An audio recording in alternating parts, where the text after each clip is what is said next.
Hello everyone, I'm Max, and it is for the past week there have been a few very famous and very interesting launches from both SpaceX and ULA Boeing. And today I just want to move away from aviation a little bit and talk about those launches and those rockets.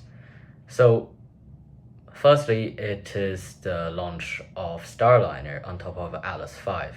After a few years of delay and two scrubs, Boeing and ULA finally launched their Starliner crew certification launch. And if this launch and this entire mission goes successfully, NASA will be able to certify the spacecraft for the six other contracted missions in the future.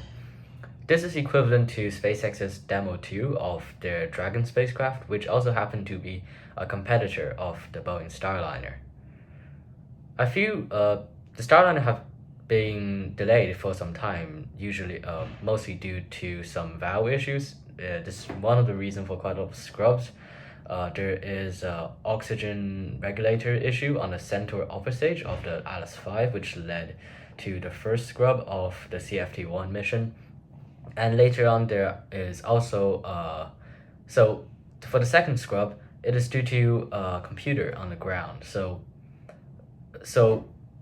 those computers responsible for the launch sequence, and it is made in a way that it is fail operational. So three of them, and if one of them fail, then the two others will still be working, and that will be enough redundancy for a safe launch. However, during the countdown, around 3 minutes 50 seconds and maybe slightly earlier than that, the other computer was logged onto the system a few seconds late, and this led to the overall decision to be made to scrub the launch because 3 minutes 50 seconds is nowhere near enough time to actually fix the issue that may have caused the delay, because for the Starliner launch it is instantaneous launch window, so they can't really delay. It's not a window that is flexible. It is if they hold it, then they will have to scrub. So that is the reason for the second scrub.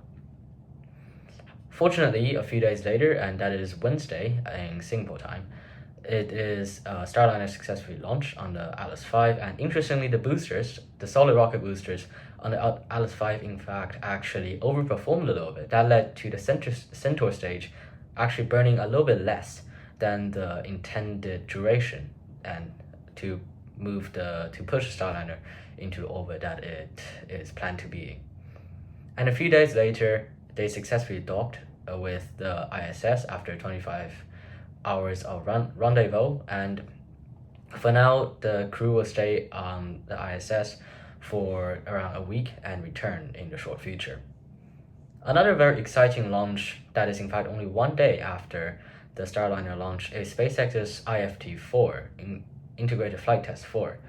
And this is, compared to IFT-1, 2, and 3, it is significantly more successful. The booster successfully did its retrograde burn after separation. They successfully detached the hot stage, interstage, on the booster, and also the Starship managed to land itself after around 90 minutes, 1 hour to 90 minutes suborbital flight. During the re-entry, which is expected to be around 15 to 20 minutes, the thermal protection on the Starliner was proven to be relatively inadequate compared to its designed purposes. And in fact, one of the fins, at least one of the fins on the flaps on the Starship, in fact, was burnt, and part of it is actually have already melted.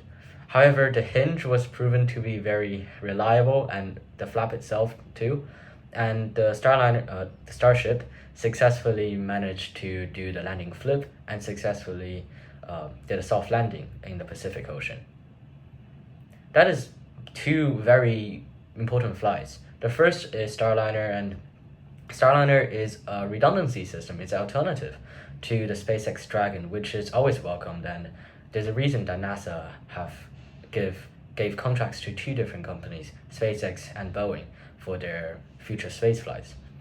And this can also mean Boeing can start launching the proper crewed mission for Starliner, which is going to happen after certification, and can overall just create little bit more competition, which can lead to some benefits in the entire industry. The Starship launch is also very successful and very important, as it is the first ever Starship mission that have gone so successfully. And because for IFT-1, as we know, uh, the stage separation was unsuccessful, and there's also a few engine failures on the way up. For IFT-2 and 3, it's less catastrophic, but also not completely successful. For IFT-4, it is a very lucky, but also a very impressive mission. And in fact, also during the launch of IFT-4, there are 2 Raptor engines that was lost, that have failed, but the Starship still successfully finished the mission. Thank you for listening, and next time I will go back to aviation and maybe talk about some reports and this investigations on the Starliner IFT-4, and maybe discuss a little bit more of it, and also the return of Starliner.